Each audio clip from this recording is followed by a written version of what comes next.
Hi, welcome back. So in this video we will look at how to do the annotation, right? So we have already you see that we have already marked transcription, translation and interlinear gloss.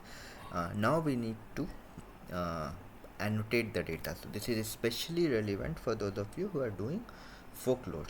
So for folklore, along with transcription, translation and gloss of each sentence, you are also required to do some annotations, right? So in order to do that, you click on the annotation button on the top.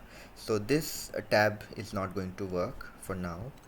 You click on the annotation tab on the top. This will take you to a separate annotation UI.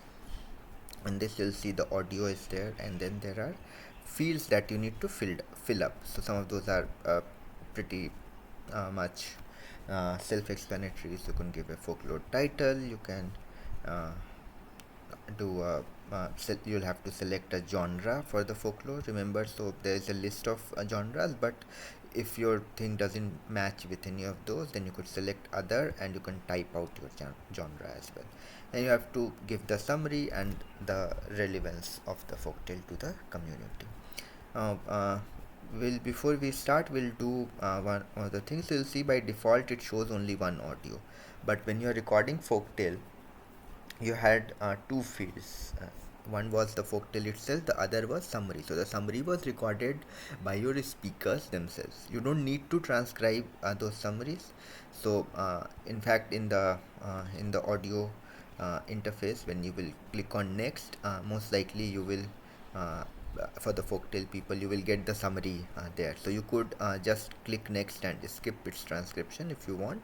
You don't really have to transcribe it here in this UI, because you don't need to uh, uh, gloss it and translate it and do all of those things with summary. So summary was only for reference. Now how do you get that summary? So you click on this cog button here, and everything else remains fine. So annotation level is audio, taxlet will remain whatever taxlet has been uploaded, and but you select here response ID. Now group by response ID basically gives you all the audios that was recorded in a specific response set. So when we were talking about recording on Atekho, we talked about this, that if you have in one response, a response could actually be a response set where multiple uh, aspects are recorded. So the folklore and its summary was one response set. So in this project, obviously I had a so this is a dictionary project. So we had five uh, items in one response set, but for the folklore uh, you will have only two. So you will have the folklore itself and its summary. You can listen to the summary here using this audio, and you can fill up the summary here.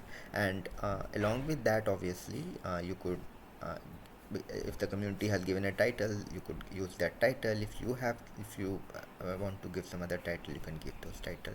And this is everything else is pretty straightforward. So you fill up these fields, click on save button, and yeah, and then you move to the next one. So as with the annotation, so this is how you annotate the information that's there for folktales as well. Okay, that's it. Thank you.